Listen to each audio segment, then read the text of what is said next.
நிதிநிலை அறிக்கை நமது அரசின் கனவு, நாளை முதல் அது நனவாக வேண்டும் என தமிழக அரசின் நிதிநிலை அறிக்கை குறித்து முதல்வர் ஸ்டாலின் கருத்து தெரிவித்திருக்கிறார். இது பற்றிய மேலும் விவரங்களை செய்தியாளர் பாஸ்கர் வழங்கிட கேட்கலாம். வணக்கம் பாஸ்கர். தமிழக முதலமைச்சர் ஸ்டாலின் அறிக்கையின் மூலமாக வேறு என்னென்ன விஷயங்கள் எல்லாம் தெரிவித்திருக்கிறார்? தமிழக பட்ஜெட் இன்று தாக்கல் செய்யப்பட்டுள்ள நிலையில அதை மனதில் வைத்து அமைச்சர்கள், மாவட்ட ஆட்சித்தலைவர்கள், மாவட்ட நிர்வாகம் திட்டங்களை மிக சிறப்பாக நடைமுறைப்படுத்த வேண்டும். அதற்கான பணிகளை உடனடியாக தொடங்க வேண்டும். அரசினுடைய கனவு நாளை முதல் நனவாக வேண்டும். அதற்காக கவனம் செலுத்த வேண்டும் அப்படிங்கிறதா தமிழக முதலமைச்சருடைய இந்த அறிக்கையின் முழு சாராம்சமாக இருக்கிறது.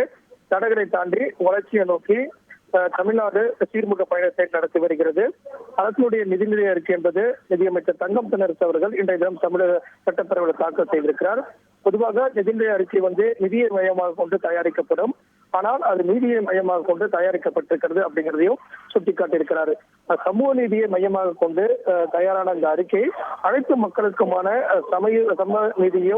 சமூக நீதியும் வழங்கிடும் பொருட்டாக தமிழ்நாட்டினுடைய சீரான வளர்ச்சிக்கு, அந்த பாதைக்கு அதிவேக பயணத்துக்கும் உறுதி செய்யும் அப்படிங்கிற வகையில இந்த நிதிநிலை அறிக்கை இருக்கிறது.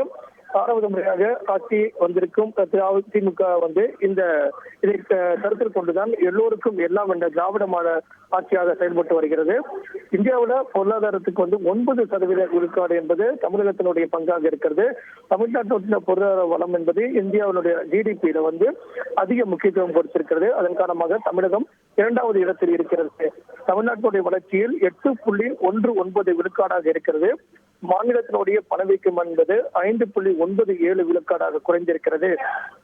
இதையெல்லாம் சுட்டிக்காட்டிதான் இன்று தாக்கல் செய்யப்பட்டிருக்கக்கூடிய பட்ஜெட்ல பல்வேறு விதமான அறிவிப்புகள் வெளியிடப்பட்டிருக்கிறது. இந்த அறிவிப்புகள் அனைத்துமே அனைத்து தரப்பு மக்களையும் சென்றடைய வேண்டும். அதற்கு அமைச்சர்கள், மாவட்ட ஆட்சித்தலைவர்கள், மாவட்ட நிர்வாகம் இவை இணைந்து உடனடியாக பணிகளை தொடங்க வேண்டும். அனைத்து தரப்பு மக்களுக்கும் அனைத்தும் சென்றடைய வேண்டும். அதற்காக பட்ஜெட் தாக்கல் செய்யப்பட்டிருக்கிறது. அதில் கவனம் செலுத்த வேண்டும். தமிழக அரசுடைய கனவு நாளை முதல் நனவாக வேண்டும் அப்படிங்கிறதா தமிழக முதலமைச்சர் இந்த அறிக்கையின் வாயிலாக சுட்டிக்காட்டியுள்ளார். விரிவான விவரங்களுக்கு நன்றி பாஸ்கர்.